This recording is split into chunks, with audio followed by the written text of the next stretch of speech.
Well, hello everybody. Again, today is Wednesday, the 17th.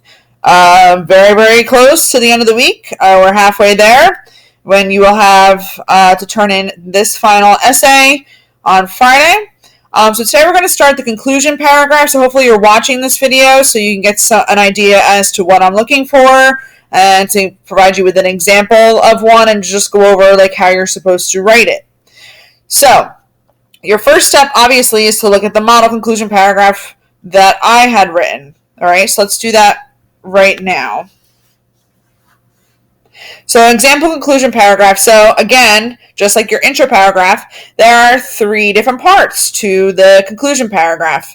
Only three.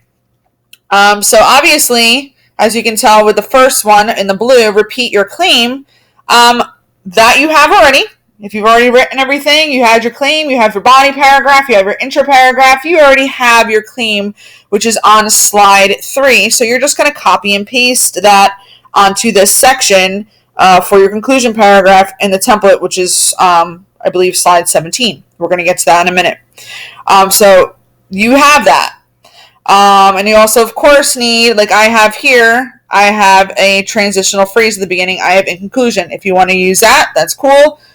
If you don't want to use that and you want to use something else, overall is a good one, finally is a good one. You can use any of those transitional words or phrases. So let me read this first, and then we'll go over everything at the end and then look at the template. So, in conclusion, Bear is more effective at achieving his purpose because he uses pathos to persuade his listeners to change what types of food they buy and consume. Bear uses his innocence as a young boy growing up in America, as well as touching on our emotions in order to persuade us. By using pathos or emotions, he is more effective than Michael Pollan in Omnivore's Dilemma. People can learn that just because a food package may look pretty or look healthy doesn't necessarily mean it is.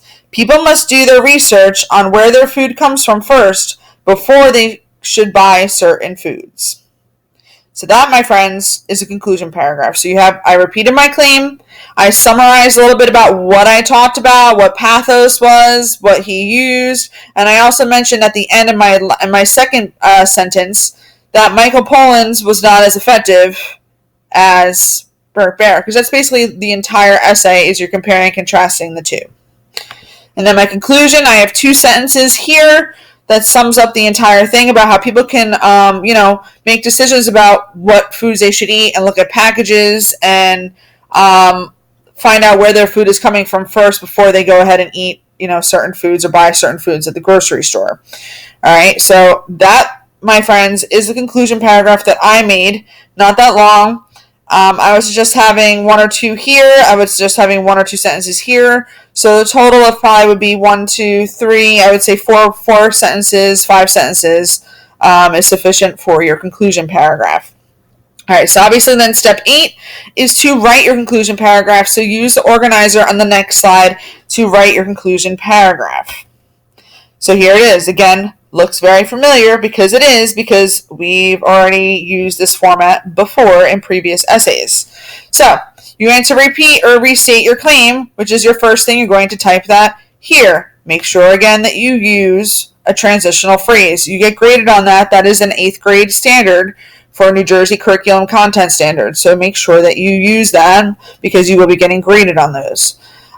Your summary of what did you prove in your essay, you're just basically going over like who did a better job and like why. You don't exactly state exactly what you put in your body paragraph. You're just summarizing it. I know that can be tricky for some of you, so if you need help, let me know.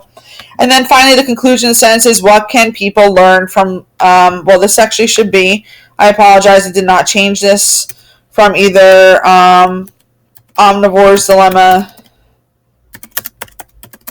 and the TED Talk. Okay. I want to make this a little bit smaller so we don't have that overlap there. I apologize, I did not edit that beforehand. So there we go. So then you're going to put your conclusion sentence or sentences here. All right. Like I said, only 3 parts.